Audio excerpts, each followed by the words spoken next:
We are back with more NBA coverage. It's been a little while, but to get straight into it, we'll start out with the Hawks stretch. And they went 3 and 2 in their last 5 ball games leading up to the All-Star break. The first, which I actually ended up watching, was the Wednesday immediately after the now, I guess, somewhat classic 2025 trade deadline. Now, in this one, they matched up against the new look San Antonio Spurs with De'Aaron Fox. It was exciting to watch all the way through, as it did get away from the Hawks just a tad bit early on in the ball game, but this was pretty much a dogfight through and through. They kept clawing at each other and trading punches before eventually you had the offense step it up. Little did they know that DeAndre Hunter would give them one final spark prior to leaving the team. He would be traded within just a few hours of the end of that ball game, crazily enough. But his contributions helped them greatly, and Trae Young was able to make some clutch things happen. But ultimately, the Spurs got the ball back, and Victor Wembanyama was able to get the game-sealing free throw to go for the 1-point victory in the Spurs' favor. Trae Young offered them 22 points and 12 assists in this one. Well, 32 points and 12 assists in this one, while DeAndre Hunter put up 22 points. Even Antetokounmpo in the starting position, since he's finally getting that nod over Clint Capella, finally, he comes through with a damn 30-point ball game of his own and 12 rebounds, with 3 threes made, and overall 13 of 16 shooting. They, at the end of the day, just could not guard De'Aaron Fox in this matchup. He also had a 24-point double-double. It seemed like he was just getting any shot he wanted. And naturally, that would have to change if they wanted to go into the break stronger. To be honest, against some decent teams, they did go 3-0. I mean, you have them winning 115 to 110 against Milwaukee, but this was without Giannis. You have them beating the Wizards by 14, which again, anybody can beat the Wizards. And then also on February 10th, they beat the Magic in Orlando with a score of 112 to 106, despite allowing Franz Wagner to put up 37 points of his own on 15 of 29 shooting. That being said, their final matchup before the break came against none other than the New York Knicks. Obviously, Trae Young has a long-standing one-sided beef. I mean, the fans' beef with Trae Young, he really just loves to piss them off, honestly. That's how I see it. He's not necessarily worried about all the talk. He just wants to see them in their feelings, really. And with the way things were looking, very much could have had them all emotional, because the Knicks, with just a few seconds left in the ballgame, had a 6-point lead, and because they could not play disciplined on the defensive side of the ball, they allowed the Hawks to eventually tie up the ball game and send it to overtime, where they would eventually win it, the Knicks, with a final score of 149 to 148. Karl Anthony Towns getting a 44-point and 10-rebound double-double in this one, while Josh Hart had 18 points and 10 rebounds also. Jalen Brunson had 36 as well. As for the Hawks, Trae Young had 38 and 19, but 8 turnovers, and all of that on 11 of 29 shooting. Just a little weird to me. Dyson Daniels added 23. The new additions in Karis LeVert and George Niang also combined for 41 points off of the bench. Now, that's just one game, and, you're not necessarily getting them fully ingratiated into anything. that shortly. So I would just give that time, but that's a good showing by both of those guys. So tough loss going into the All-Star break, but they currently sit at 8 in the Eastern Conference, a weaker Eastern Conference, so they'd be in the play-in. But yeah, they've definitely got to turn things around defensively, and it's going to be on Trae Young as well to dial it back on playing as reckless as he does, because, my goodness. Alright. Moving on to the Celtics. They would also end up going, well, they went 3-1 over this stretch of play. They got blitzed by the Mavericks, a game that I watched on February the 6th. Just blitzed them. I mean, Clay went absolutely ham in the first half of this ball game. And eventually he led the way for them in scoring. So even with the Celtics making this a 7-point ball game late, it was really all for naught. The damage had been done at that point. I mean, yes, splits would tell you that they shot just fine, but they could never get into that much of a rhythm against this defense. And keep in mind that this was when they did not have Anthony Davis on the court because, well, I'll get to the Mavericks situation later on in this video. Just a complete and absolute disaster class, I'll say. But I'm not going to get into that right now. We're focusing on the Celtics. That would be the only loss they'd suffer. They would play the Knicks again on the 8th. And I did watch that season opener where the Knicks got obliterated by them with a score of 132 to 109. After a little while, because being a Saturday primetime game, you thought it was going to be competitive. They displayed that in the first few minutes, and then they went right back to their bread and butter. That same method that beat the shit out of the Knicks on opening night for this NBA season.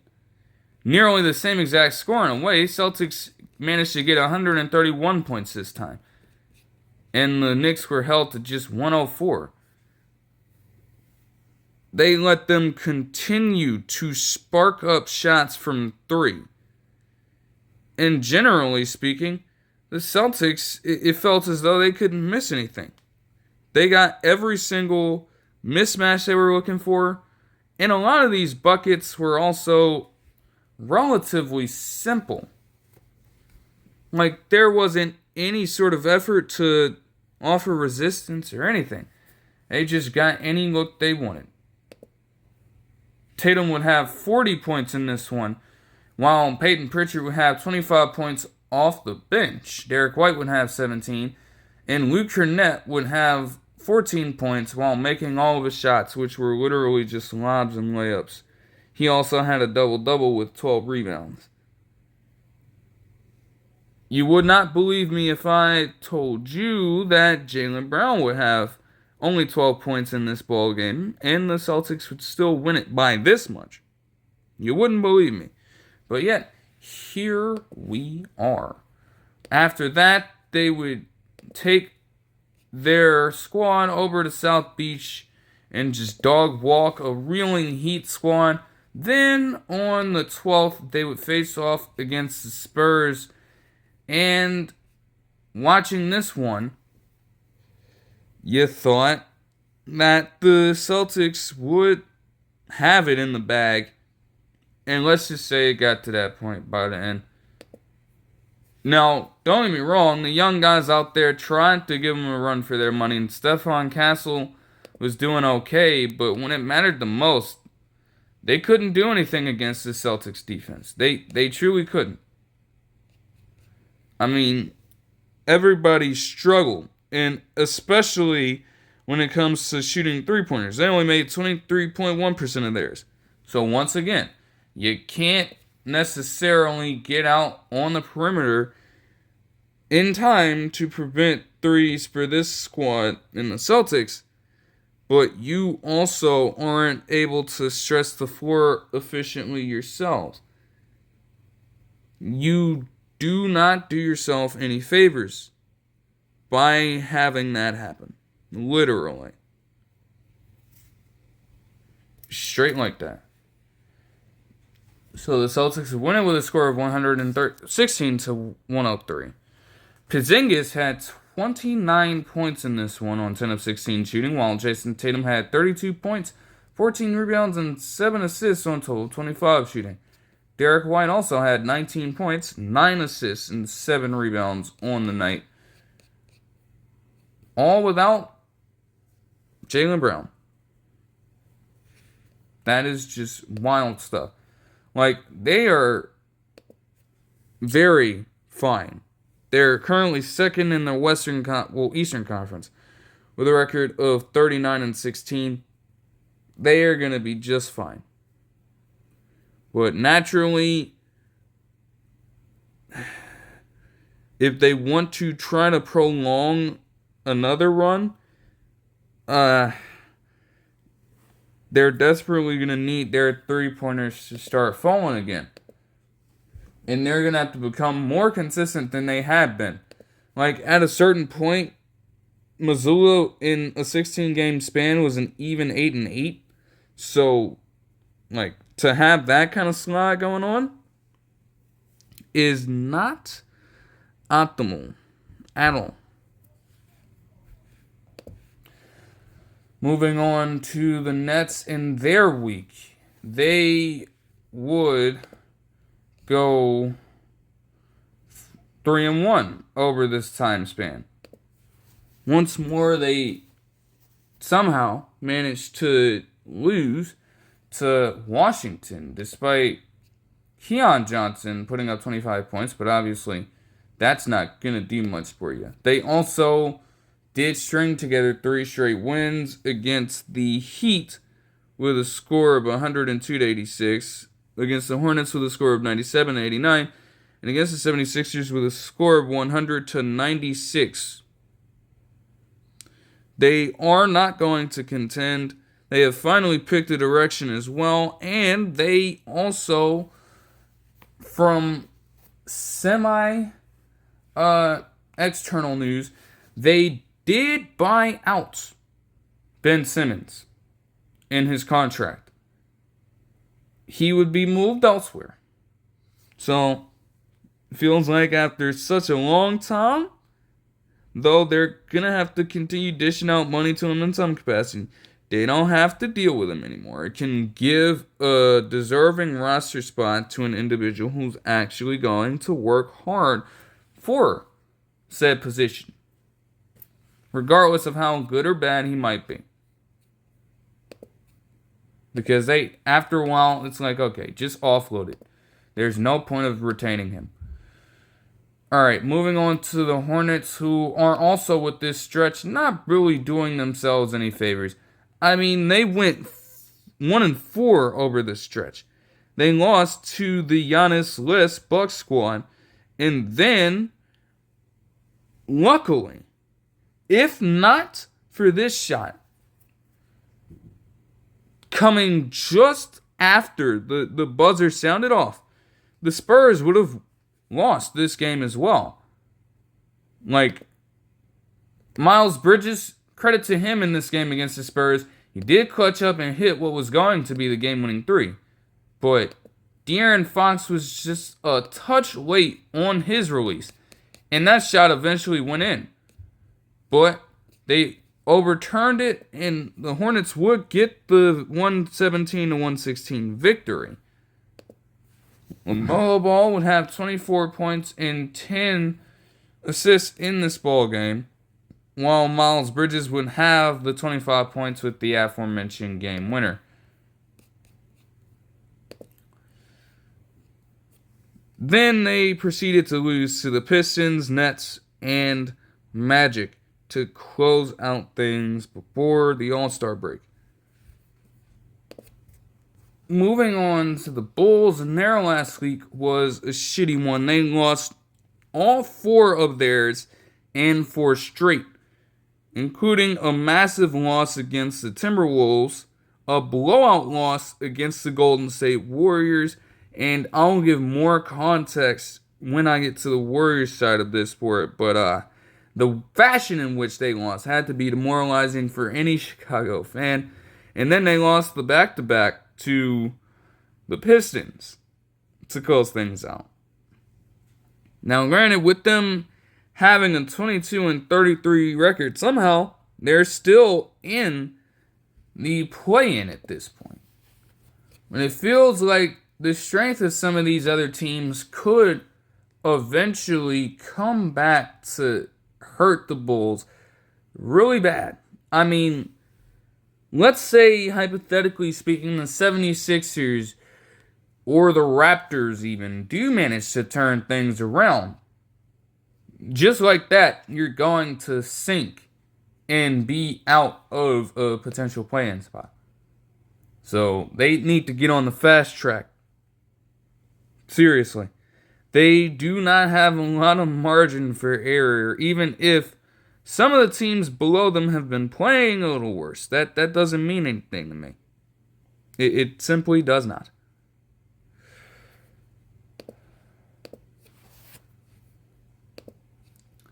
Alright, moving on to the Cavs. In their last week, they won all 4 of their games and went on a 4-game winning streak, which started off very great.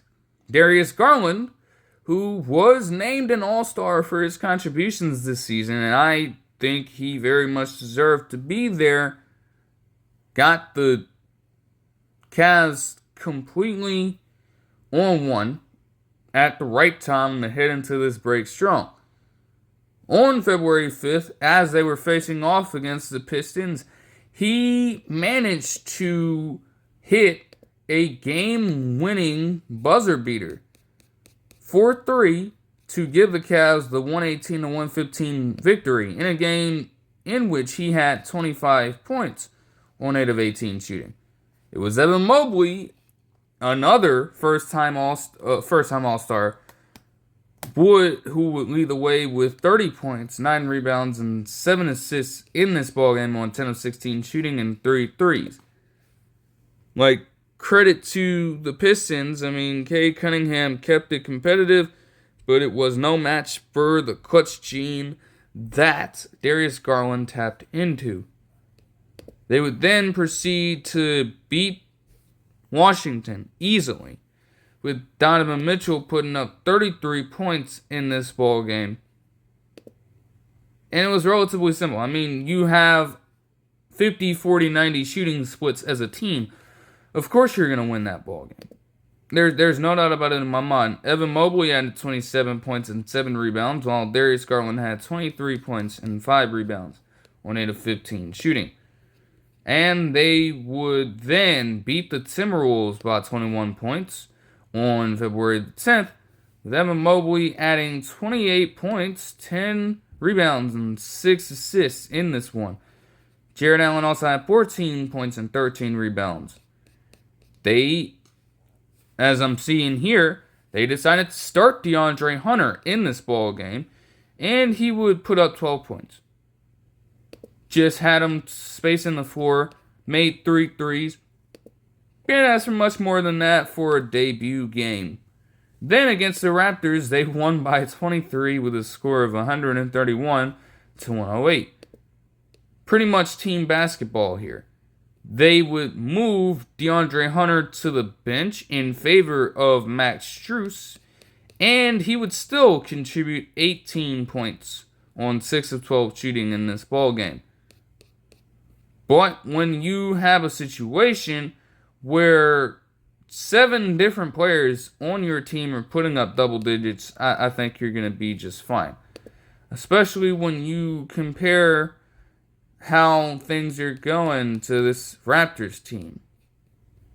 I mean, my goodness, man. Well, I'll save that remark for when I get over to them.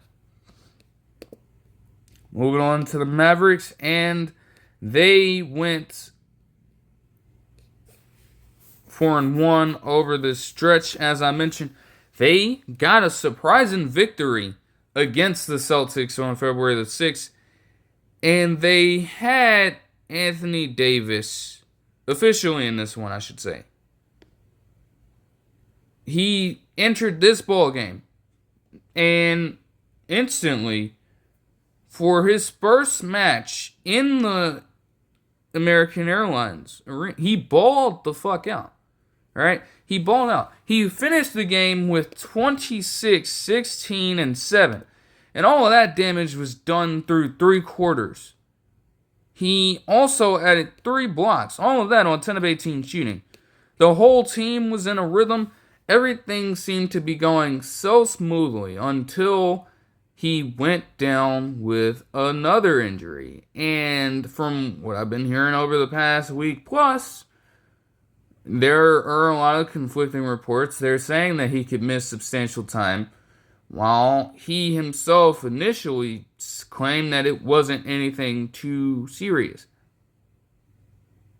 So I don't know which one it is. Like, which one is it? Gotta be truthful about this.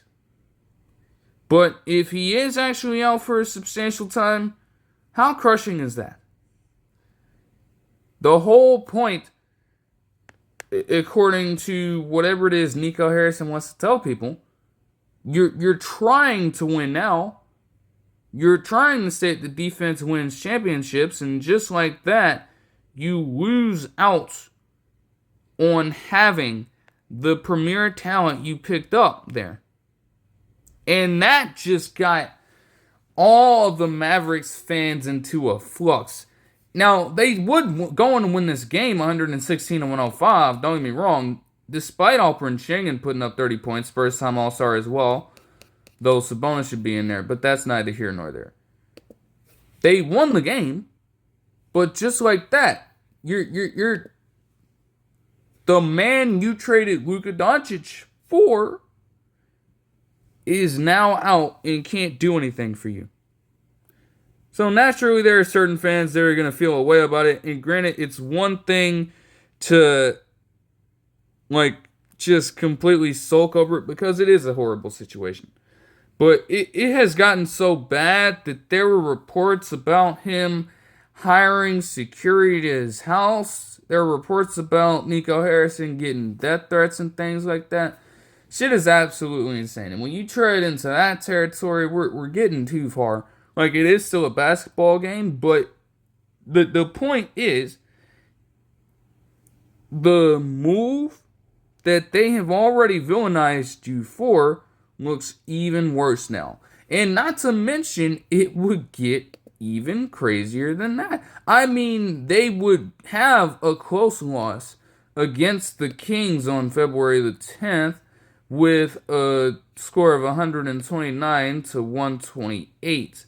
In which Domantas Sabonis and DeMar DeRozan went absolutely stupid.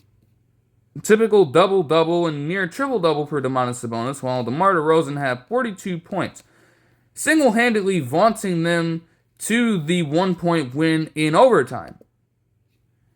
Meanwhile, the Mavericks, for some of these other role players, I mean, you have them doing well. Maxence Prosper had 16. Max Christie had 15 off the bench. And even Spencer Dinwiddie had 20 points off the bench. But when push comes to shove, that is a game where you desperately need to have some defensive resistance. And unfortunately for them, early on in the ball game, they would lose that. If it wasn't bad enough that they had lost Anthony Davis, they lost Daniel Gafford to injury too. And reports suggest that they will reevaluate him in a couple of weeks. If you're the Mavericks in this situation, though they would win their last 2 ball games, one that I watched against the Warriors, even with all of the sloppiness that came with that, but simply because Kyrie Irving was just off a fucking blunt or something. Man had 42 points by himself and vaunted them the victory in that one with a 111-107 win, and then they beat the Heat 118-113. I don't know how things got that close, even with Tyler Hero putting up 40 points. I'm not sure of it. But that's besides the point. You have to try to make up some ground here. Like, again, being in a play-in spot, it's not necessarily guaranteed, even if they're in the 8 seed. Because the West is certainly that tough. Like, it's all about positioning at this point. And they're definitely going to have to make sure that they clean their act up a little bit. Now, it's going to have to... They're just going to have to make do with what they have, because you still have Derek Lively the second out. He won't be back for a while. You're obviously going to be missing Gafford and Davis. So it could get very tough for them. But they need to try to weather the storm. It's that simple. Moving on to the last week for the Nuggets. And in this last week, leading up to the All-Star break, they would go on a 5-game winning streak. Who would have thunk it? Like, that's just, at that point, too simple. There's no other way that I can truly put it. With a win against the Pelicans by 25, in which Michael Porter Jr. went absolutely crazy for 39 points and also 12 rebounds. He would then go for 30 the night after against the Magic in a 112-90 victory. It was then the duo in Jokic and Murray that would lead the way in a 17-point drubbing of the Suns, as Murray would have 30 points on total 23 shooting, and Nikola Jokic would have a 26-point, 11 rebound, and 9 assist ball game on 11 of 13 shooting, while also getting a 3 to go. Next, after that, they managed to get back-to-back wins against the Trailblazers, though shit got really weird. I mean, you had them get 146 combined points in this first one, and Nikola Jokic had a 40-point ball game with 7 rebounds and also 8 assists on 15 of 22 shooting. Also helped that Christian Braun had 26 points. All in the restricted area or mid-range in some capacity. They would then allow the Trailblazers to score 121 points on them, but still get the victory simply because Jamal Murray had a career-high 55 points and 5 assists on 20 of 36 shooting. Nikola Jokic also pitched in his 26-point triple-double this time. Definitely decided that he was going to get it back right this time. Just didn't make any sense. Now, I will say, for their part, it's a good thing that Donovan Clingan for the Trailblazers did have a 17-point and 20-rebound ball game. But that still clearly was not enough for an offense that is truly dynamic when led by Nikola Jokic. Moving on to the Pistons, and let's just say that they had a pretty interesting start to their past 5 games. As I mentioned previously, they lost to the Cavs at the very end of the ball game, despite Cade Cunningham doing all of what they did. It's safe to say that they would get back immediately, though, because I did watch their next matchup, which took place on the Friday, February 7th, a couple weeks back now, and they demolished the 76ers. It was crazy to watch it unfold as well. I mean, they literally just blew them out of the water. Joel Embiid, especially, this is what stood out most about the game. They were getting a by-committee offense going with Malik Beasley going absolutely stupid from beyond the arc. And I'll talk about him for a bit. But Joel Embiid was held to just 3 points or so in the first half. He didn't do jack shit. And that ultimately caused them to completely take momentum of this game. Now, Joel Embiid did have a stronger second half, but by that point, it was all on garbage time. They got the game within double digits, but still was not really enough for them. And they would win 125-112. Like I said, Malik Beasley went absolutely nuts. 36 points for him. 9 of 19 shooting from 3. And he also made all of his shots inside the 3-point line as well. Going 1 of 3 from the free throw line is pretty wild to me. But this was an exceptional matchup for him.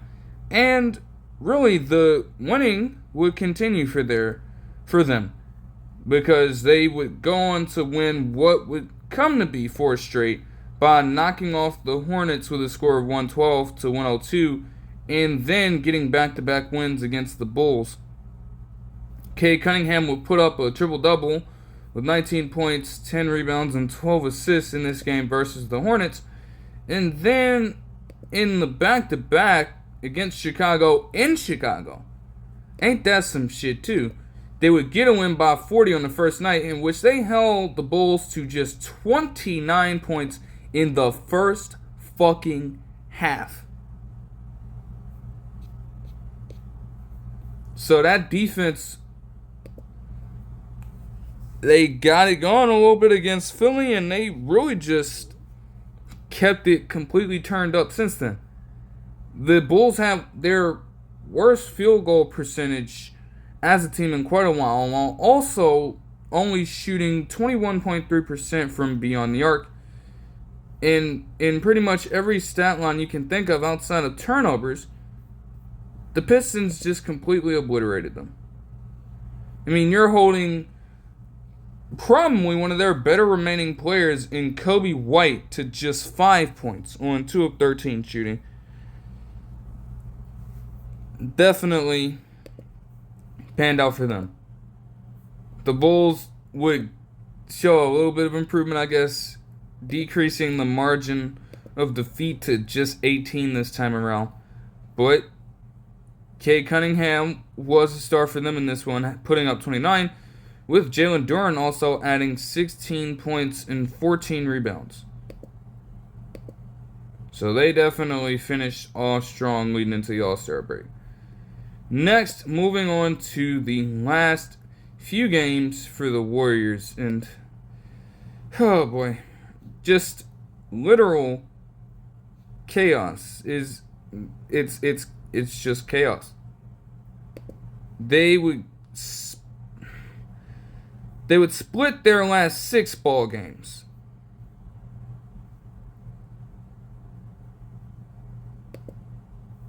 Now, granted, in this Jazz matchup, they would get Jimmy Butler during halftime, as I mentioned.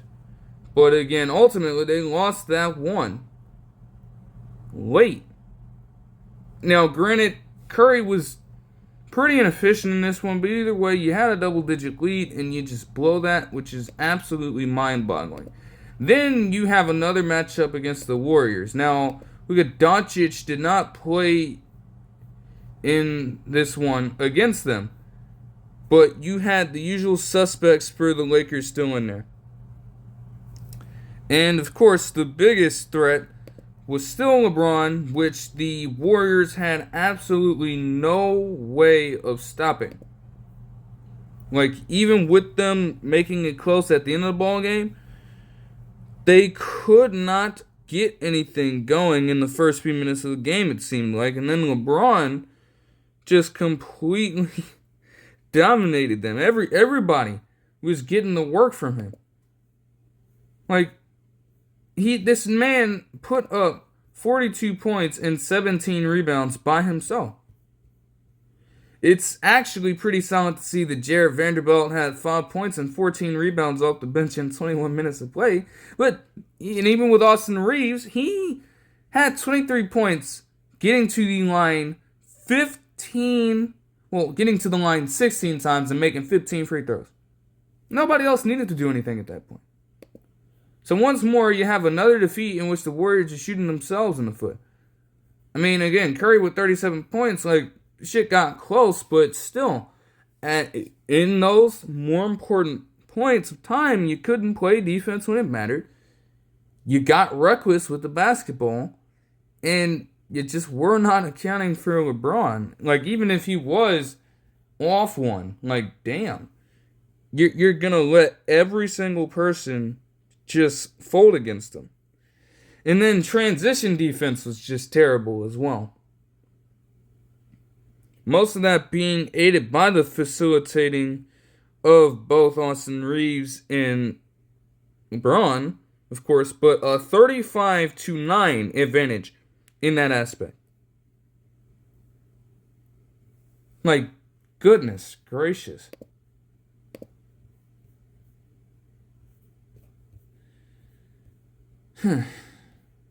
Just another tough one. Now, they would go on a 2-game winning streak.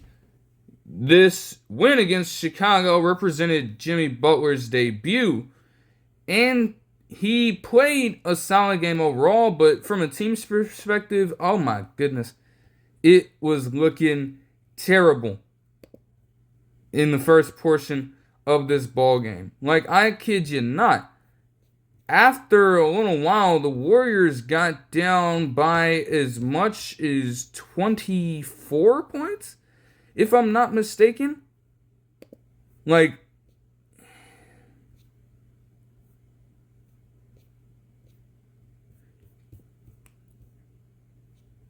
Yeah, by as much as 24 points. And then they just go on a run of all runs, putting up 73 points and allowing just 28 to win the game by 21. It was the second time the Warriors had pulled off a win by more than 20 points after being down by more than 20 points in a ball game since the 1996 season. As Stephen Curry would put up 34 points on 10 of 19 shooting and 8 of 16 from 3. Jimmy Butler also, and this is going to be a theme for some of the next few games that he would play, he likes to draw fouls a lot. He's just very adept at getting to the line. I do understand it. But, man, 25 points for him. 11 of them came off of free throws. But you'll still take it. Quentin Post had 18 points, and Brandon Podziemski, leading the second unit, had 16 points on 7 of 11 shooting, with 5 rebounds, 7 assists, and just a single turnover.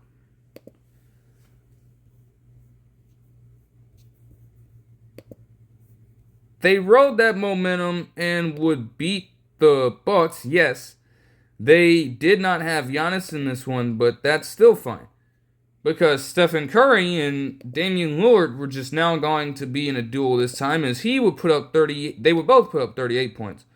But Curry would have 6 rebounds and 4 assists on 12 of 24 shooting, making 6 threes.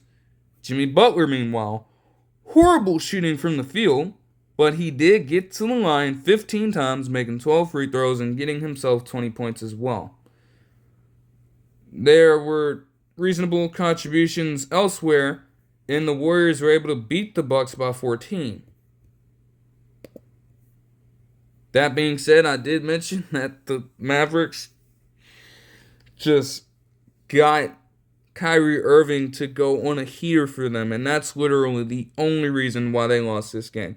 But still, even in that one, watching it all play out, they just got too sloppy. I mean, there was literally a sequence where there was an open lane for an easy layup, and they missed that, missed again on an offensive rebound attempt, and then I believe they went the next few possessions without making a single shot inside 5 feet of the basket. I believe it was 5 straight or 6 straight. In a 4-point ball game, you had that stretch right there. That's not normal at all. That being said, they would end off their stretch on a somewhat high note, beating a very solid Houston Rockets team by a score of 105-98, with Stephen Curry putting up 27 points, Jimmy Butler getting 19, and also Brandon Podziemski adding 18, starting this time for them, while holding Jalen Green to just 9 points on 3 of 10 shooting, Alperen Sengun to 10 points on 4 of 10 shooting.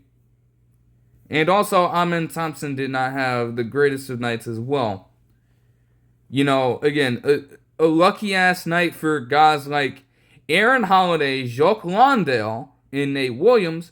But if those are your 3 leading scorers, though it got close, I'll give him credit where credit is due. It got close. But, that's not a game you're going to win, bro. That's just not a game you're going to win. So they'll take that. They currently sit at 10th in the Western Conference, and it seems like they could be on the path to potentially securing a playoff spot if everything comes into form. I mean, since they actually got Jimmy Butler on the court, they've been 3-1. So maybe that's a good sign. But can they maintain that, given some of their upcoming matches? Honestly, when looking at it, like the toughest team that you have to face for quite a while will be the Knicks on March 4th. You'll eventually play them again on the 15th, and then you have the Nuggets on a back-to-back. Oh my gosh. But compared to how the first stretch of the season was, the matchups are not necessarily that bad. But you have to go on a win streak. And I mean a long win streak. Because that's going to be the difference. Like a lot of these teams in the Western Conference, when you look at it, from quite literally, you go to, let's just cut off at the 6th seed, since anybody in this position would be vying for that. Between 6th seed and the 11th seed, there's a difference of just 7 games.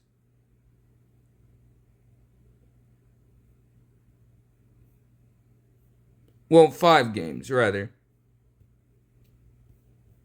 And then not to mention, too, that the Spurs and Trailblazers are both at 23 wins right now and could very much try to fight for a play-in spot. So if you want to distance yourself from that, you just have got to go on a mini run of some kind. Speaking of the Rockets, they still are 4th in the Western Conference after this stretch. Now they did go 3-2 over this time, as they would lose to the Timberwolves with a final score of 114 to 127. They then lost to the Mavericks by 11, despite Alperen Sengun putting up 30, as I mentioned. They did get a little pity win against the Raptors. They were held to just 94 points, but the Raptors are just very anemic on offense. So they were able to outlast that and play enough solid defense to counter.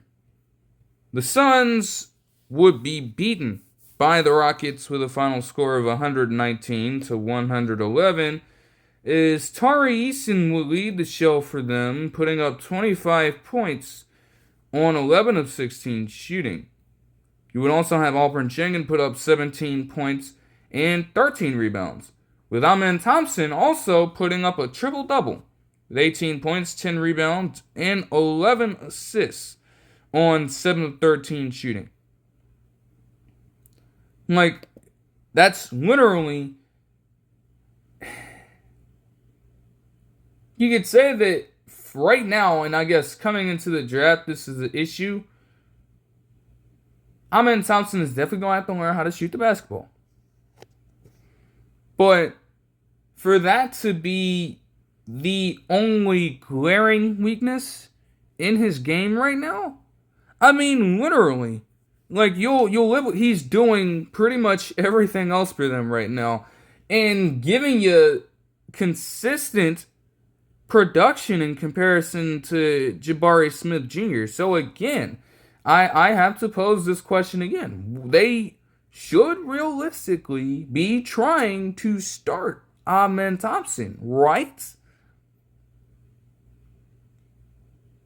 They should give him that, right? And bring Jabari Smith Jr. off the bench? Because even with Amen Thompson being out of position in this lens, I mean, bro, like he's producing. And seeing that he can play through 1 to 4 somewhat effectively without it really harming your offense, there's an argument to be made that he should start regardless. Dead ass. And either Dillon Brooks or Jabari Smith Jr. needs to move to the bench. As simple as that. You know, I'm not Ime Udoka in this situation, so I don't know what he would have liked to do whenever Jabari Smith Jr. gets back. But I'm seeing the way that this man is playing, and I'm like, you have to continue to give him that shot. You can't let that momentum go to waste now. And like, even if he could be a team player and just come off the bench, that still just seems so wrong to me, because he's been working his ass off for it, and he's putting it all out there. Granted, again, I did mention that he did have a down game, and the team did lose to the Warriors to end off this stretch of time. But still, 3 of 2 for one of the top 4 teams in the Western Conference in this 5-game stretch is not necessarily the worst thing. You just don't want it to become an overarching theme for your season. Moving on to the Pacers, and oh my god, my god, man. I mean, bro, like, I don't know what the fuck is going on. I don't know. Like, it makes absolutely no sense.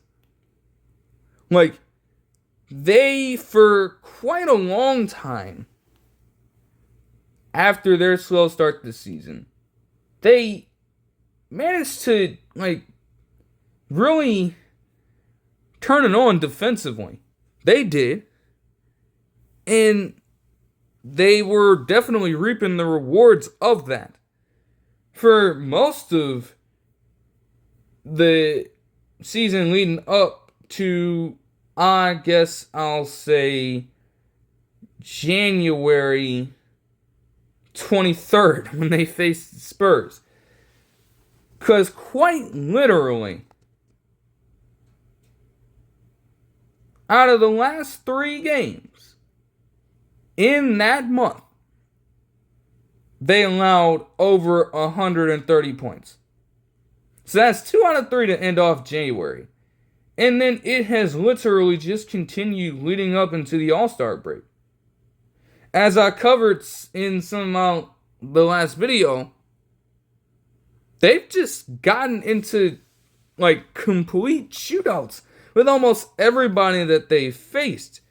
And in 2 out of 3 games here, also, the first game of the month against the Hawks, the Jazz and Trailblazers were held to 111 and 112 points. Think about that contrast back to back, too. That they won the game against the Jazz by 1 point, while scoring 112 themselves and then lost by 23 the next night. But I'm not going to get into that. Literally.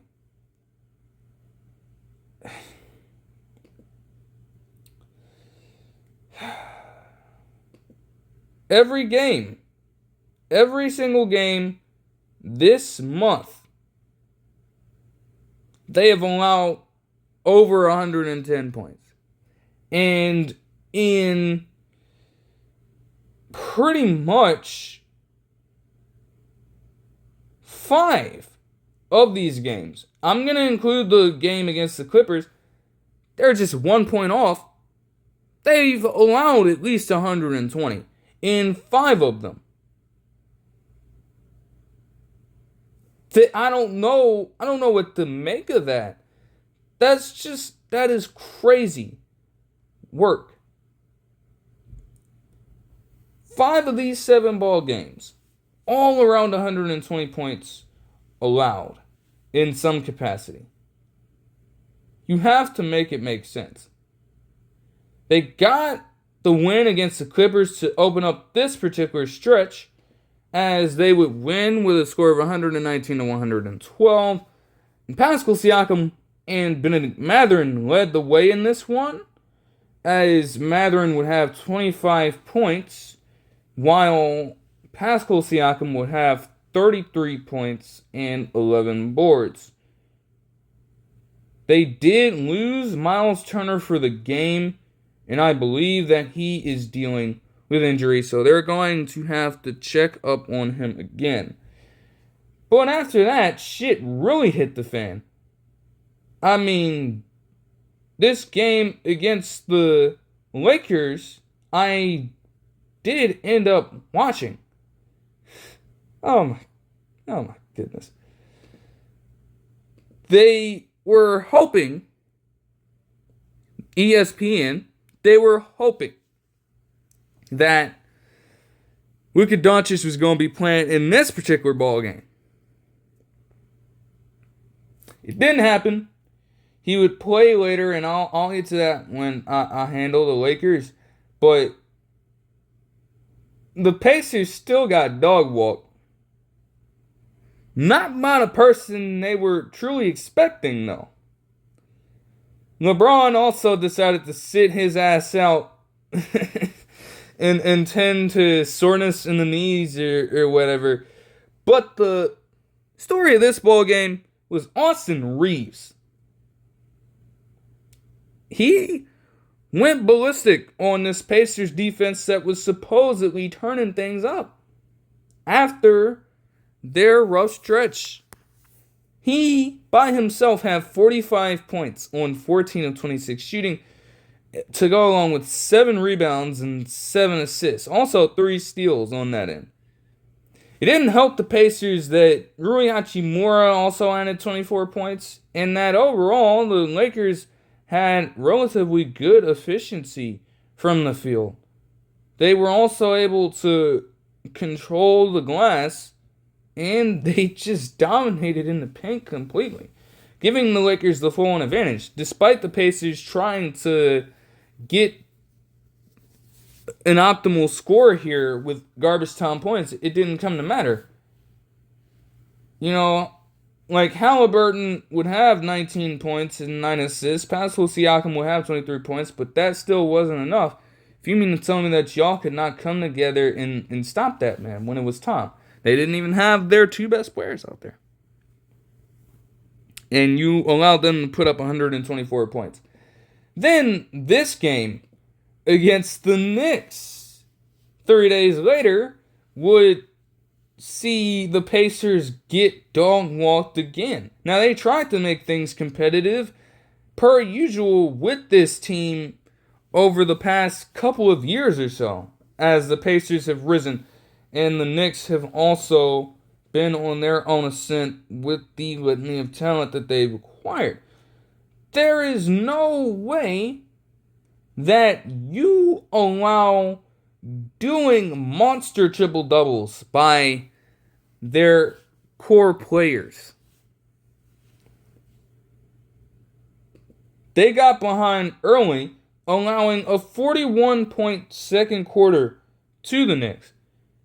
And they literally just got into yet another shootout with yet another basketball team.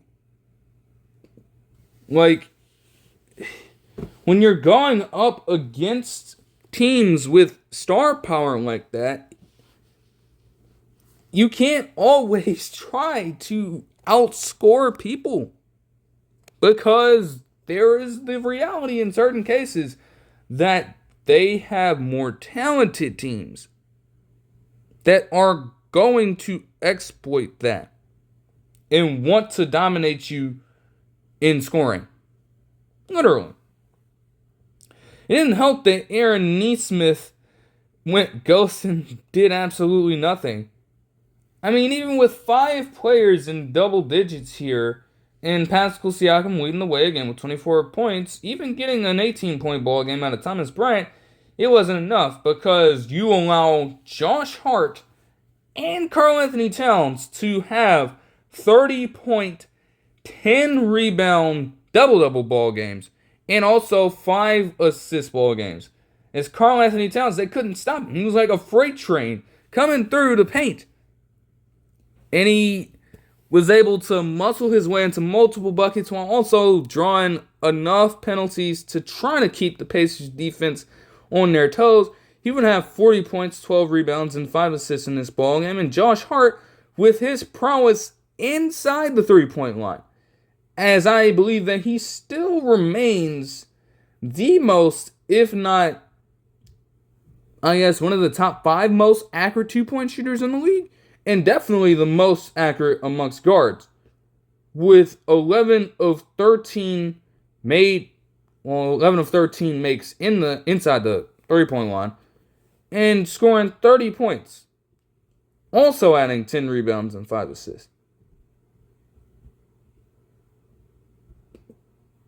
Then against the Wizards, they would end off with victory, but this isn't a game they should be proud of. Now, granted, they did not have Pascal Siakam in this ball game, so things are going to get tougher. But you're playing against the Wizards. Even if you're not necessarily equipped with all of your... Well, Pascal Siakam was in this one. Okay, so yeah, never mind that. But yeah, you have all of your guys. You have all your personnel. You should be able to wipe the fucking floor with the Wizards, right? They instead decide to get into an overtime match with this trash-ass team. And they won by 4 in overtime. But how did we get here exactly? The Pacers were getting into a literal back and forth bout with this team. The Wizards had the lead. And then it came down to Andrew Nembhard free throws to tie it up before the end of regulation. It's a strong performance by multiple people. I mean, off the bench, you had Obi Toppin put up 31 points and 10 boards while making 6 threes. You also had Benedict Mathurin put up 28 points on 11 of 19 shooting. And Tyrese Halliburton had a solid 20-point, 7-assist ball game. But my goodness, it's the Wizards. How do you get into that situation? It's just embarrassing. Literally so bad. But again, even with all that being said, with as unorthodox as things have been for them, they are still sitting at 4th in the Eastern Conference. So they're in a good place. But man, they have got to turn it back up defensively. Because I don't know what the fuck is going on. Like, my goodness. They have got to... Man, they keep it up like that. They're in trouble. That's all I'm going to say. The Clippers would have a pretty solid stretch as well. They currently own the 6th seed in the Western Conference after going 3-1 through their week, as they would lose their first matchup against the Pacers, as I just mentioned. But they did go on a 3-game winning streak, including multiple wins against the Jazz and also a game against the Grizzlies the day before with Kawhi Leonard putting up 25 points, 5 rebounds, and 4 assists on the night. It also helped too that James Harden had a double-double, Ivica Zubac had a double-double, and they got solid bench contribution from Amir Coffey with 15 points. They were able somehow to outlast the sheer depth that the Grizzlies have. And it shows through the fact that they completely own the paint and they were very opportunistic. They forced 21 turnovers and got 41 points off of them. So just taking away all those possessions from the Grizzlies, even though when they were able to get up shots, the Grizzlies were pretty efficient, wasn't enough because those extra possessions for the Clippers ultimately created enough distance for them to get on with it.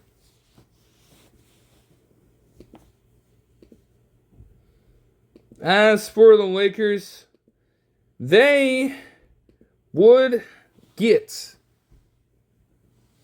LUKA Doncic a little later. Just a little later on. As I mentioned, they beat the Warriors by 8. They beat the Pacers by 7 without LeBron or LUKA Doncic. And then on Monday the 10th at 10:30 p.m. on ESPN, the Lakers and Jazz would play. They gave LUKA Doncic a minutes restriction to start him off. You're trying to warm him back up to game speed. You're not trying to go all crazy. And also, you don't have much to lose by making his debut against the Jazz. I mean, they're in a literal dumpster this season right now. They're not very good. They're not a very competitive team. So you could get away with it. And I mean, they just fully, before the game even started, they fully embraced the idea of LUKA Doncic being there. Every single person in attendance in the bleachers got a free LUKA Doncic t-shirt. That's how crazy this moment in time was. And again, the trade, even though it's been a little over a couple weeks now, it is still just so mind-boggling to people that he is actually there. And they're more than ready for it. So instantly, what stood out to me in this ball game, the question was going to be about who was going to handle the basketball. And it's safe to say that there is a little bit of a method for it. They gave somewhat even splits, to LUKA Doncic, Austin Reeves, and LeBron James in terms of bringing the ball up the court when they were all on it. You saw some off-ball movement from both of them at times to either set each other up or serve as decoys to get another one of their players in position to make a shot or be in place for an extra pass if need be. There were a lot of lobs early from both LUKA Doncic and LeBron James. There were some no-look pass attempts from LUKA Doncic. And in some cases, they worked effectively. In some cases, the players simply weren't expecting them, which I do understand instantly. Like, bro, LeBron can still facilitate with the best of them, but LUKA Doncic be fucking carving defenses up with the passes and the vision that he has. Like, even with his teammates, there's going to be some confusion there. I mean, he was more established with his Dallas teammates, and even some of those guys are fucking up some of the passes. It's really just a matter of chemistry for that. But that was the question. Also, defensively, they hunted him down when he was on the court. They were successful sometimes. He got some help in a few cases, and that's credit to Jackson Hayes and Rui Hachimura and Jared Vanderbilt, those guys. They did aid him whenever they felt they needed to, and it worked favorably for them. Ultimately, the Lakers were able to create enough distance and blow out the Jazz, unsurprisingly, by a score of 132 to 113. Again, Doncic was on a minutes restriction, but in that time, 14 points on 5 of 14 shooting, just a single three. Not the craziest, but again, it certainly helped to have him out there. You're just trying to get him some burn. Rui Hachimura had 21 points and 6 rebounds, while Austin Reeves had 22 points and 9 rebounds to go on with 4 assists. LeBron also had 24 points, 7 rebounds, and 8 assists, though 7 turnovers by him. Yeah, no, that's not optimal. But 10 of 17 shooting is ultimately fine. Safe to say that the Jazz did not like that press too much. You know, they knew what this was. This is just all going to be for show. They didn't appreciate that at all. The very next game would see them blow out the Lakers by 12. With a score of 131 to 119. The Jazz were able to get Lauri Markkanen to go off in this one and score 32 points, with Jordan Clarkson also adding 21 points and 9 rebounds and 7 assists. Keontae George also had 20 points and 10 assists off the bench on almost identical shooting splits with Jordan Clarkson, ironically enough. But, yeah. This is certainly not a game for the starters for the Lakers. I don't know. I mean, I guess they just thought they could take it a little easy because an All-Star break was coming up. Or they really just got decimated. Either way, you had Austin Reeves get 15 points, but on very sloppy shooting. He did have 11 assists as well. Rui Hachimura had 19. Luka Doncic had 16 on, again, restricted minutes. And they would try to play Alex Len as well. It's safe to say that didn't go over too smoothly. You're just trying to see what you had. I get it, but oh my gosh. Yeah. What did help a little bit is that Bronny James would enter the game and actually put up 9 points. So you've got to give him credit for that. But yeah, not necessarily a game you want to drop. I mean, they're 5th in the Western Conference. If they get more reps and experience with the duo, they'll probably be okay, to be completely honest here. But, yeah, they've got to figure out what their defensive scheme is going to look like, because you don't necessarily have the personnel to, like, invoke intimidation and fear in an opposing offense's eyes. They're not going to attack a team defensively in that way. You have to try to scheme some things up. That's the only way to make this work, in my opinion. Moving on to the Grizzlies. They, with splits, their last few, they did get a win against the Raptors, open things up. Easier said than done. And then you had them drop this match against the Thunder, which I did end up watching. Yeah, just, like,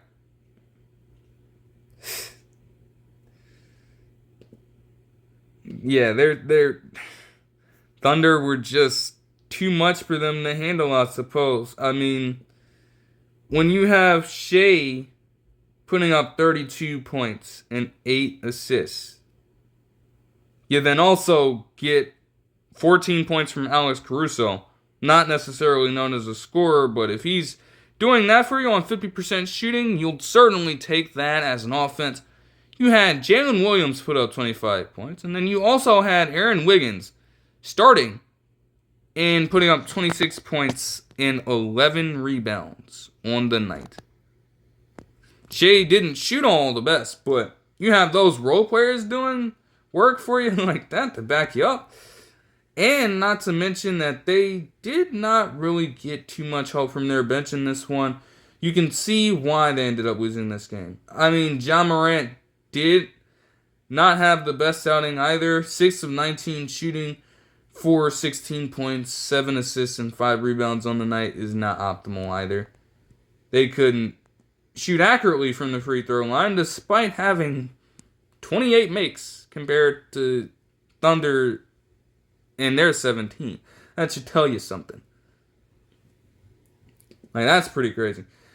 I then watched this match against the Suns, and to be honest, some crazy shit happened all around. Okay, let's just put it like that. And I'll get to the full scope of the Suns side, especially a specific player in their case, in just a bit. But there is one part of this game that just stands out to me that I have to just fucking state right here, because watching that shit in real time was absolutely hilarious. So you have a possession where Desmond Bane is bringing the ball up the court and he's trying to set up an angle to pass. Yeah, I want to see if I can find this specifically. I believe that this happened in the second quarter. So you have him looking for an open guy to pass the ball to. Then he decides to try to do some flashy passing shit. Talking about some, I'm going to be the one to facilitate. You know, he thought he had some exceptional dime incoming. What he would serve up instead serves as one of the funniest things I have seen go down in real time, I should say. This man, with his short arms, decides to wind up a pass. And as he flicks his wrist, cocking it back, preparing to deliver what he believes is going to be an optimal pass, he dimes it right into the forehead and off the top of it. Poor Nick Richards gets absolutely beamed in the fucking face.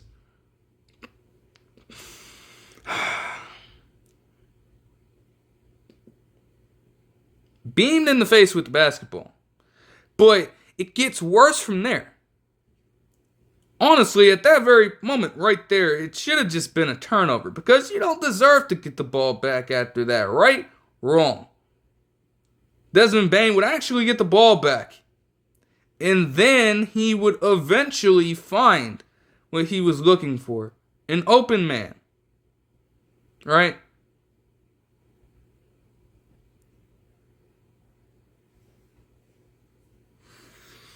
We have Nick Williams Vince Williams Jr.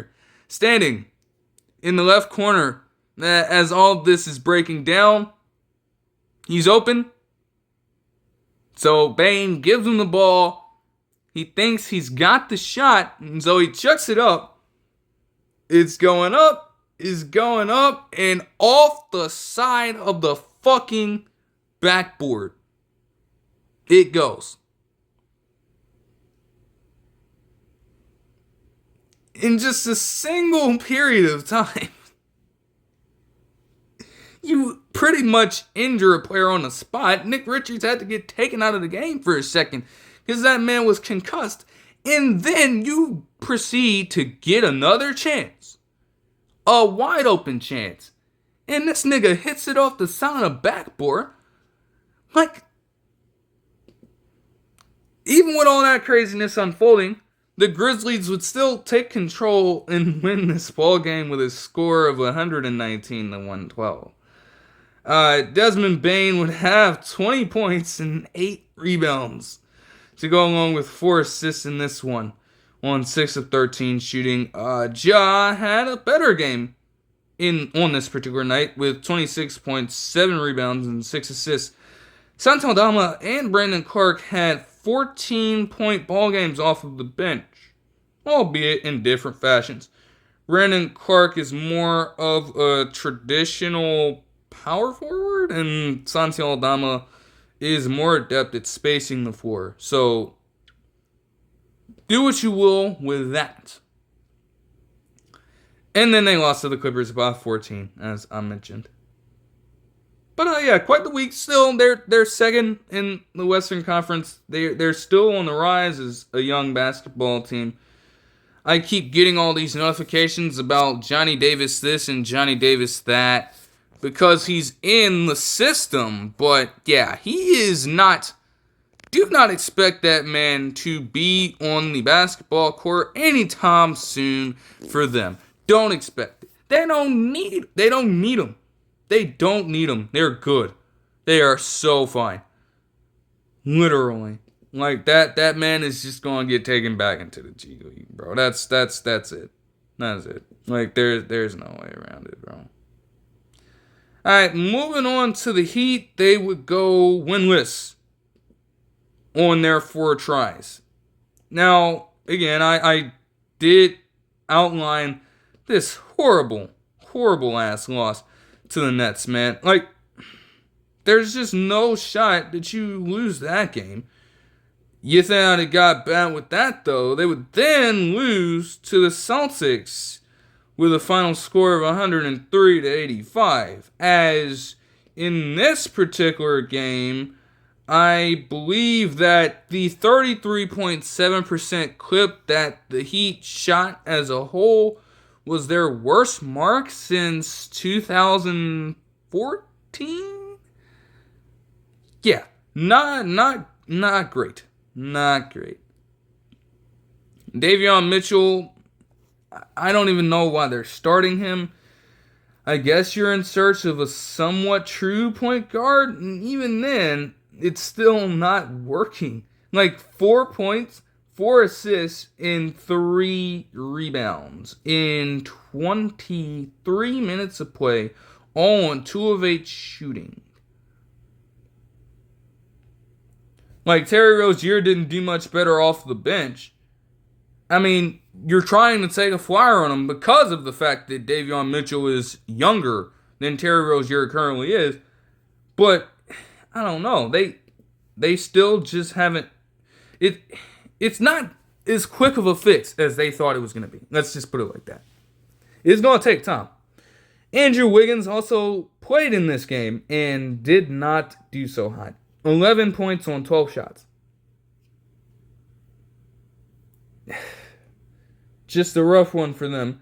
It would continue because they would then match up against the Thunder and lose by 14. Allowing the Thunder, as I'm seeing here, to go on a 39-11 run to finish off the ball game. That's just awful. Like, at the very least, you want to be able to work yourself back into the ball game.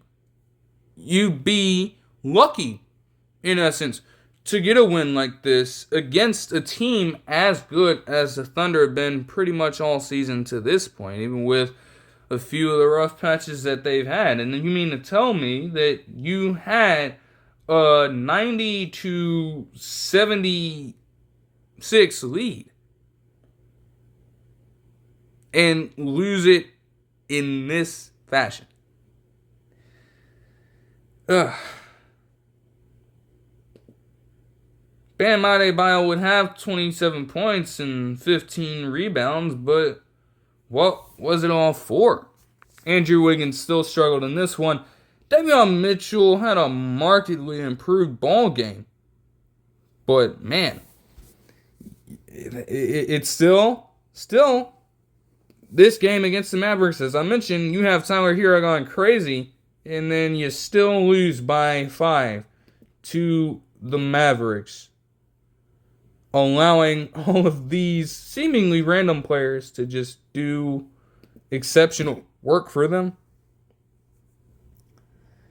They're 9th in the Eastern Conference, so if they want to make a run at things, they're going to have to tighten up, because it's not exactly the Western Conference, but there's not a lot of margin for error when you look at a team like Philly, who's just on the fringe of being in the play-in, despite how horrifically bad they have been and how they have been underwhelming for the standards set for them for this season. They had expectations, and they have completely underwhelmed, and yet, even with them being at 20-34 right now, they have a chance to claw back in there and eventually knock one of these teams out.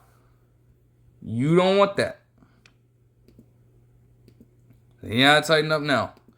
Moving on to the Bucks. Giannis would be out for most of this time. He was going to take it easy leading up to the All-Star break. And they would still go 3-2 over this time. You know, they got some solid wins mixed in there. I mean, yeah, the Hornets are the Hornets. You did lose a tough one to Atlanta. But this game against the 76ers saw them just completely own the 76ers after a while. Now, granted, this game has significance for a lot of other reasons, which I can touch on in just a second. But as far as the game itself goes, I mean, from the jump, the Bucks were just fighting their way through this one. The first quarter was so competitive to where Kyle Kuzma got a buzzer beater to give them the lead, and they just, despite Philly's best efforts, they never lost it. Every time that they tried to respond, the Bucks would have some sort of answer on both sides of the basketball.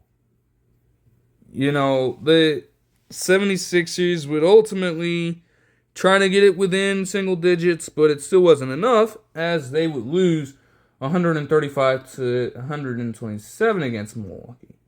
Damian Lillard had a great game. 43 points for him, 7 rebounds, and 8 assists. It also helped that Gary Trent Jr. was a fucking flamethrower from deep. Like, a lot of the misses came in garbage time, but for him to make 7 threes for you on the night, you can get that contribution from Gary Trent Jr. on any single night of basketball. You'll take it. I mean, again, this was a reverse game for Joel Embiid. He went ballistic in the first half and then just disappeared completely in the second half. Tyrese Maxey is still just having to be this all-around leader for the 76ers on a team with multiple 30-plus-year-old veteran superstar caliber players. And just let that sink in.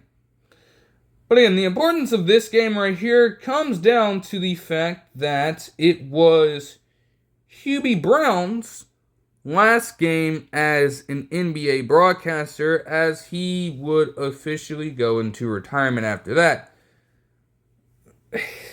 Now, I'm not even really old enough, but I have, over the past few years, seen Hubie Brown commentate a few of the games that I've watched on ESPN and such. So he's definitely got a lot of just recognition there already. But he's a very accomplished individual when it's all said and done. And he got, throughout the broadcast, love from so many people in so many different fields. Now, I mean, you have Mike Tirico come on there, and he's going to be doing work with the NBA again on NBC, but he currently serves as the play-by-play man for Sunday Night Football. He did work with him in the past. You had nods to owes to him and a lot of other people in the profession, some at ESPN, some at, again, other networks at this particular point of time, just showing love. And it's warranted with what he's been able to do. I mean, he's done extensive work as a coach, having experience that dated all the way back to the mid-50s. He got in the NBA in, I believe, 1972 and was a two-time Coach of the Year. With those coming 27 years apart, he was a coach for the 76ers once upon a time. And he did extensive commentary for multiple networks. They were going through multiple tributes and things. I didn't even know that USA Network had access to broadcast the NBA back then. That just goes to show how things have truly changed, how the state of the league has been over the past few years compared to where it was. Because, like, damn, USA Network? You're thinking of that network in today's age. You ain't thinking of no goddamn basketball game being on there. So that said a lot. You know, he's currently 92 years old, so yeah, like, he's basically spent his whole life around basketball. And for many generations, he had been a key voice in breaking down the game and trying to make it as entertaining as possible. One of the key figures in it. For that long, that's definitely not by accident. Like, clearly he was doing multiple things right. And a lot of his colleagues, a lot of those closest to him, attested to it. The players even went out of their way, for the most part, to salute him. They had Damian Lillard talking about it on the interview and saluting him with a handshake before leaving off of the court. Like, the amount of reach is insane. Literally, there was a stat line that said that he had coached against or broadcasted 80% of players in the league over his entire career.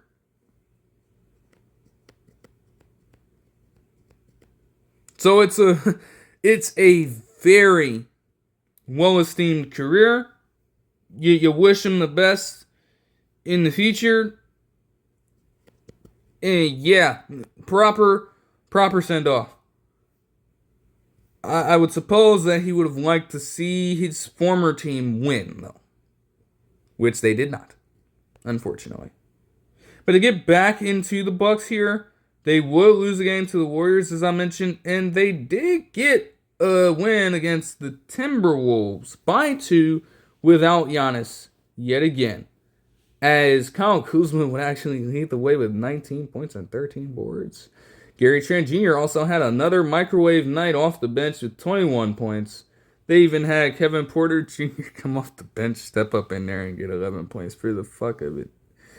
This is just a bad game for the Timberwolves, though. I mean, this is a terrible game for the Timberwolves. And I'll get into the context of that in a second because, oh my gosh, a 2-point ball game? Oh, just wait till I do it, man. But yeah, the Bucks are fine. Yeah, wait till I do it. No, the Timberwolves are right here, right now. So I believe that it's coming up. It's coming very shortly. The Timberwolves, despite me saying all of this, they would go 3-2 in this particular stretch, and they did get the win on the 5th against the Bulls by 19, with Anthony Edwards putting up 49.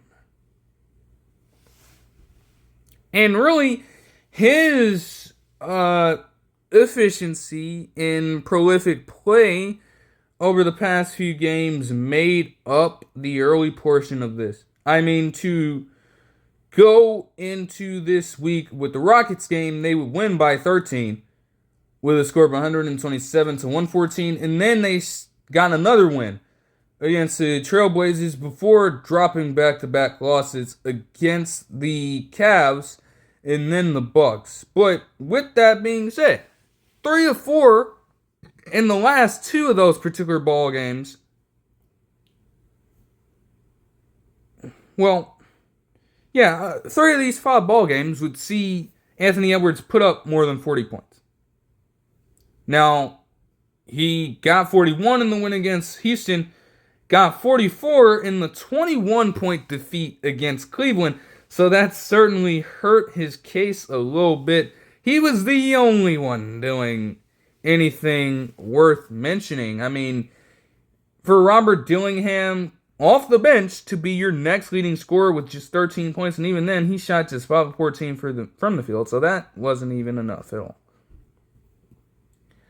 But this game against the Bucks, as I mentioned, they lost a horrible one. It's just such a bad get. And the way it happened, too, is ridiculous. Because in this game, you get other people doing solid work. You had Naz Reid put up 22 points. You had Rudy Gobert put up 20 points. And you had Terrence Shannon Jr. off the bench put up 11. So why exactly did they lose?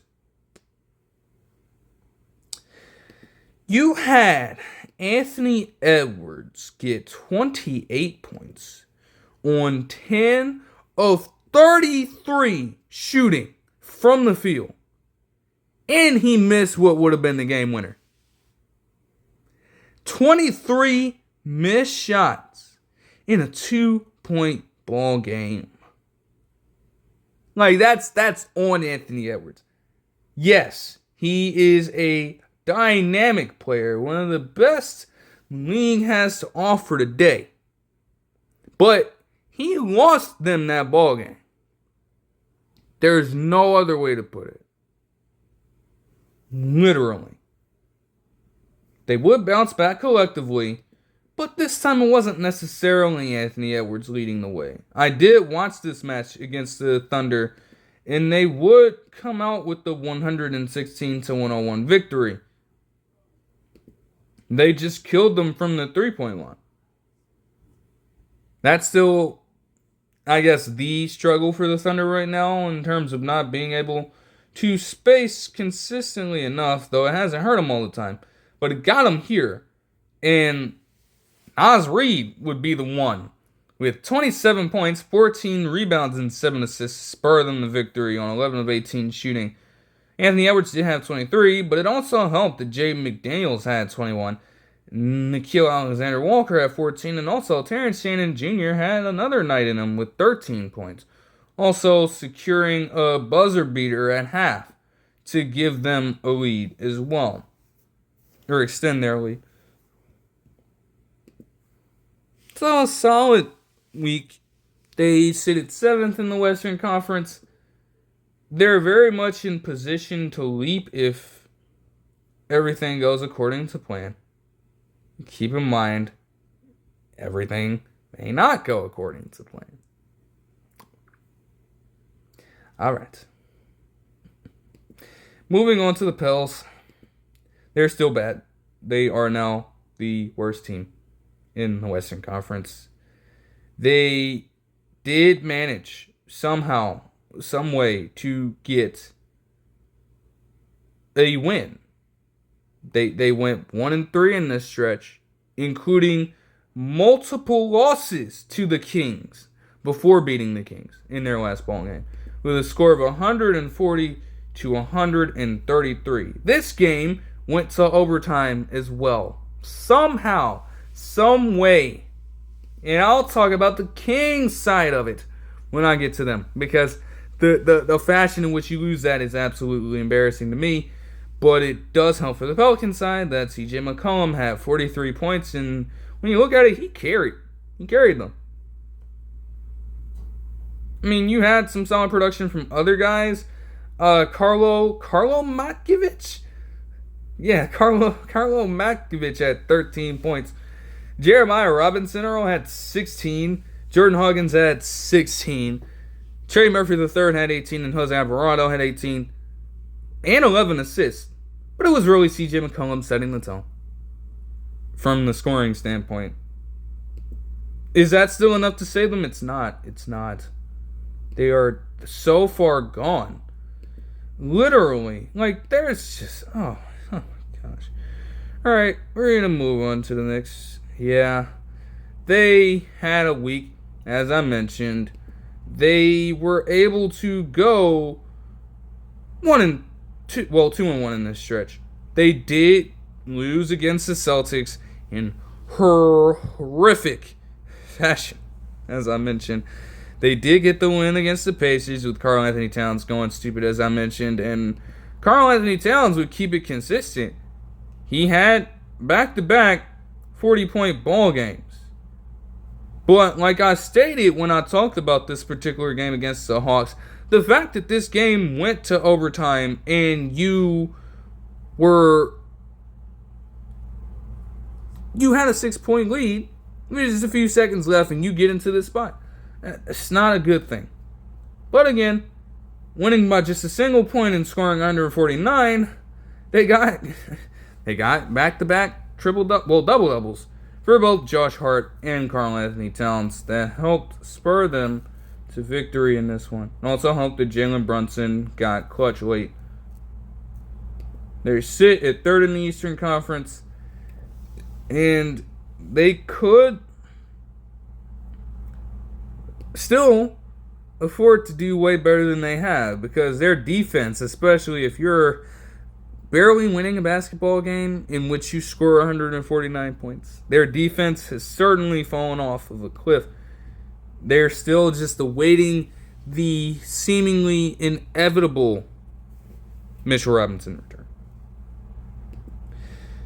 Moving on to the Thunder, they would win all but one of their games, going on a 5-1 streak.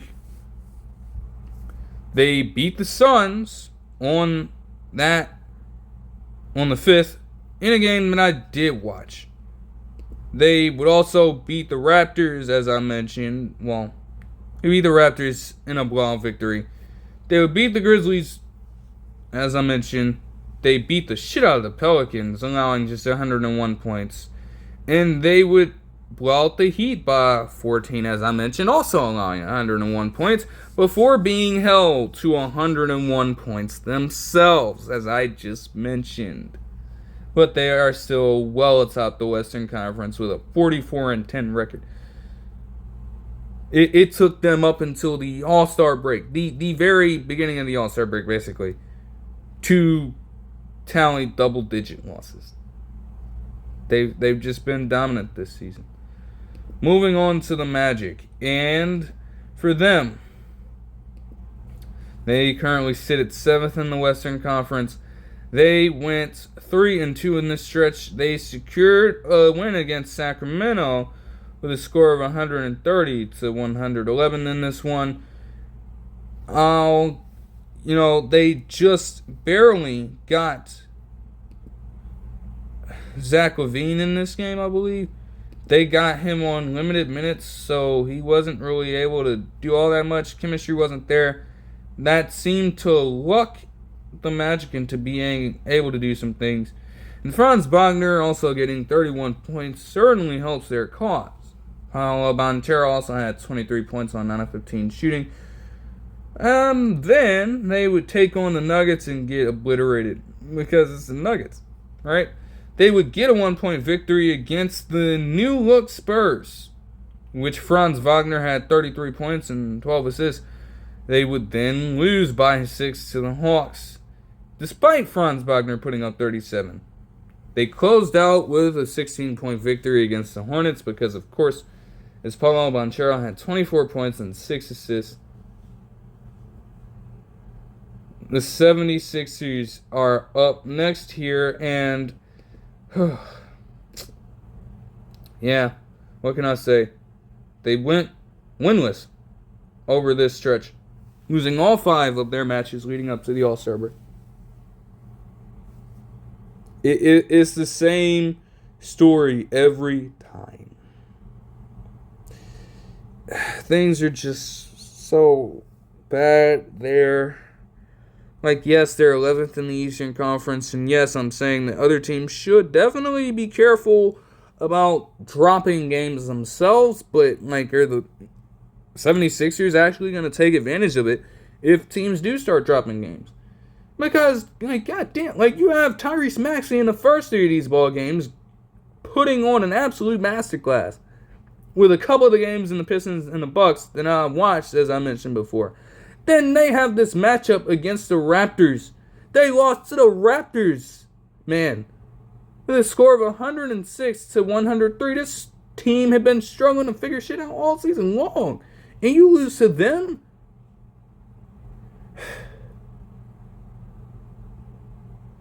But in this one, it was Joel Embiid that went off with putting up 27 points and 12 rebounds of his own. Maxey struggled, shooting just 9 shots and getting just 5 points on the night. He had contributions from Jared Butler and Quentin Grimes, and you still lose. Late, I should mention as well, in a horrific fashion. And then against the Nets, what do you know? You have Quentin Grimes leading the way again, but guess who isn't there? Paul George is here, and he played like absolute shit. Just 2 points for him in 37 minutes of play. Even with Kelly Oubre Jr. and Quentin Grimes having 30 points. But no Embiid. So, like, you just can't win with this team anymore. You just can't. Because if it's not one person, it's another. Like, you get Paul George back, and then he doesn't even do anything serviceable for you. But then the running mate that should be there to accompany him is not.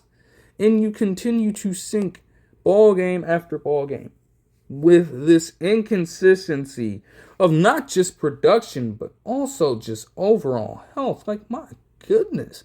They can't stay healthy for shit. And I think there was a headline from a video for Stephen A. Smith's show where he was interviewing the governor of Philadelphia. And he was talking about, the governor of Pennsylvania, he was talking about getting the fucking health insurance for the 76ers or something. I don't even know if that would help them. Like, that's not going to do anything. But it's bad. It's bad. And they've got a chance, so you can't say it's up. But it's like, my goodness. Do they really have it in them to turn things around? They won't even put themselves in the running for it because they just do not know how to remain healthy for an extended period of time. They can't do it. They can't. So how can we trust that they're going to make a run at full strength?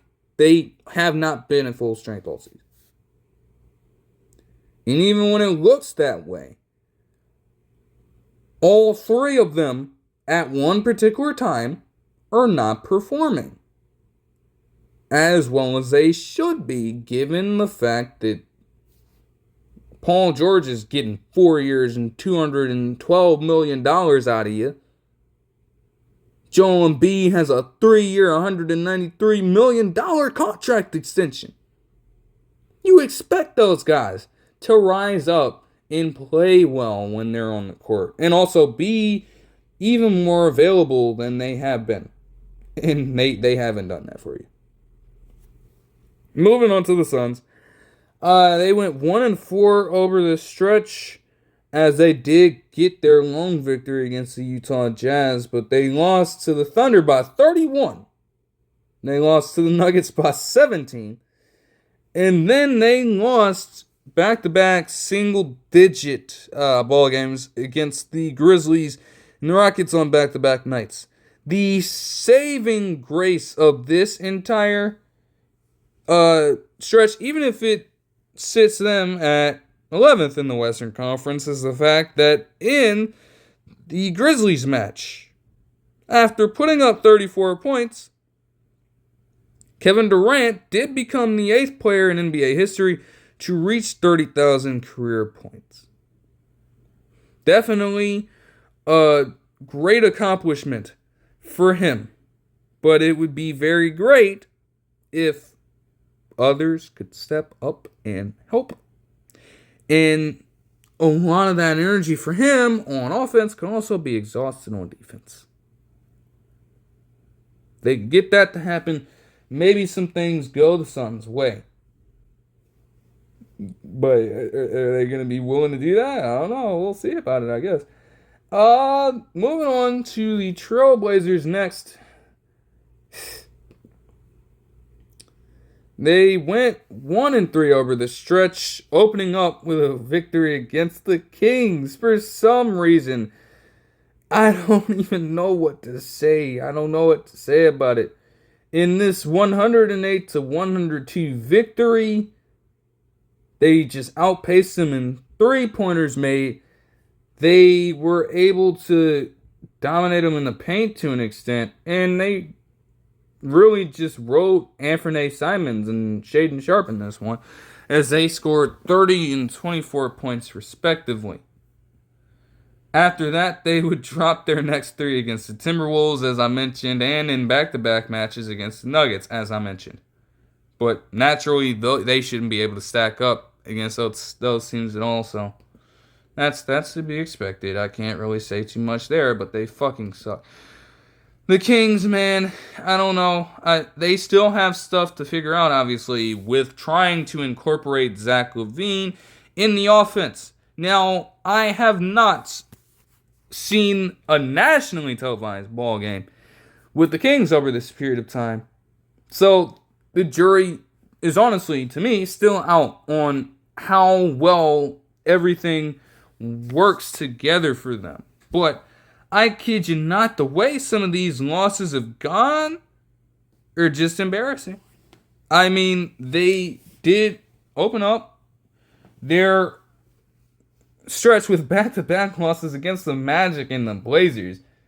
Then you get back-to-back wins, back-to-back two-back wins, 2 times against the Pels, and then a win against the Mavericks thrown in there, as that particular game against the Mavericks, as I mentioned, went into overtime with DeMar DeRozan going absolutely ham. This second matchup against the Pelicans would see Keon Ellis lead the way for the Kings in this one, as he would put up 27 points off the bench and 5 rebounds, making 7 threes. DeMar DeRozan had 24, Zach LaVine had 23, and Domantas Sabonis had 16, 15 rebounds, and 5 assists. Even with Zion Williamson having 33 points, 9 rebounds, and 7 assists in this ballgame, it didn't matter. It didn't matter. They had complete control of it. And then whatever momentum they had from that, they failed to carry over into this game. Yet another overtime game for them in their last 3. But this one was fully in their control. They had a very good chance to win the ball game. In regulation, you just fail to do it. And you waste some pretty good performances. Rare is the game where you see Zach LaVine put up a 30-point and 10-assist ball game. I don't even believe, it's very rare to see him pass the ball that much. But he was able to do it. You have Malik Monk put up 24, though 8 of 24 shooting is not the best. But you have Domantas Sabonis putting up a 22-point ball game, and when he just so happened to tie his career high in rebounds with 28, and you lose. Embarrassing. That's embarrassing, man. It don't get much worse than that. They did give Jake LaRavia some minutes off the bench. In this one, he didn't do much of anything. Certainly would have helped, I guess. Yeah, they're ninth in the Western Conference. They just similar to the Warriors, I guess. You just gotta go on a streak. That's really what it's gonna come down to. Because if you have a record that is nearly even like that, you have to try to get more consistent. Because inconsistency is your biggest Achilles heel at this point of time. Moving on to the Spurs, and since De'Aaron Fox has been there, I mean they've been 2-3 in the stretch, but with the games that I've watched, them being the Hawks game to open up their stretch and the Celtics game to close it out, despite the Hawks game coming out favorably for them and them losing to the Celtics in somewhat blowout fashion, I'll tell you what, things have been competitive in pretty much every single matchup here. I mean, if just a few things go differently, like they could very much be undefeated in this stretch. They could have just a single loss. I mean, chemistry certainly has to get figured out. But honestly, you're in a much better spot when you get a 1-point victory, a 1-point loss on which you essentially made the game-winning shot. You get another close loss to the Magic. You get a win against the Wizards in blowout fashion, of course. And then the Celtics, you may end up still losing that game, to be honest, but you did give them a run for their money earlier on. I would be content with that, but I will say that with them being at 12, they do have ground that they need to make up.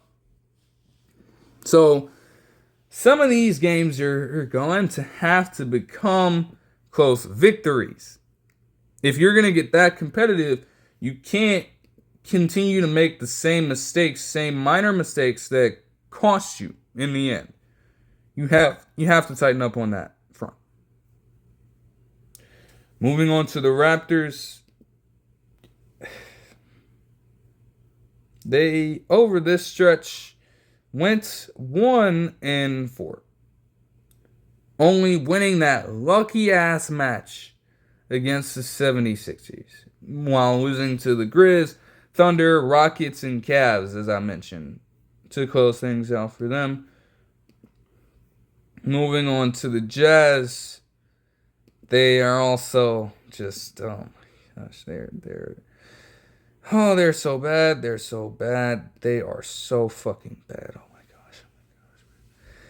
That being said, they went 2-4 over the stretch, getting wins against the Warriors and the Lakers, losing to the Clippers twice, and losing that game to the Lakers, as I mentioned, losing that game to the Suns, as I mentioned. Shout out to Kyle Filipowski, though. He did have a 20-point, 10-rebound double-double in this last match. And the Wizards, the bane of... Honestly, can we really attribute any sort of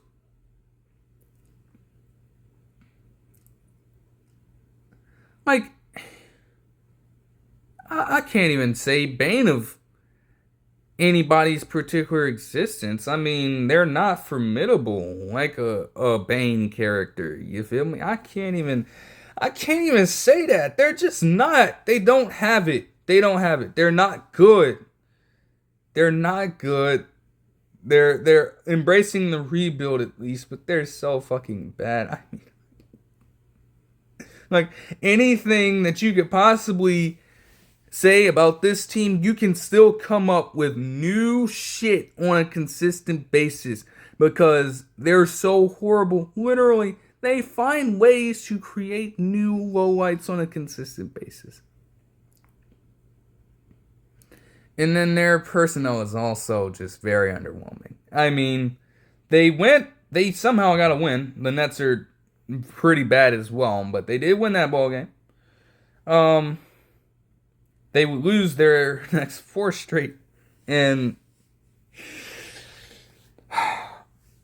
Anytime you can have a player in Tristan Vukcevic lead you in points scored with 18 in any ball game, you're not gonna win. What do you expect?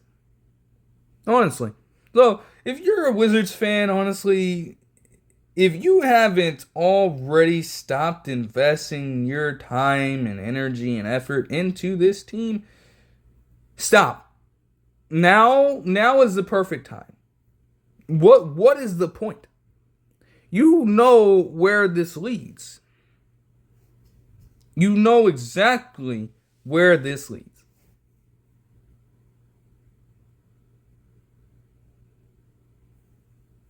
If they keep this up, honestly, they could still be on pace to have one of the worst, if not the worst, winning percentage of any team in NBA history, let alone in a full-on 82-game season without any restrictions via lockout or things like that.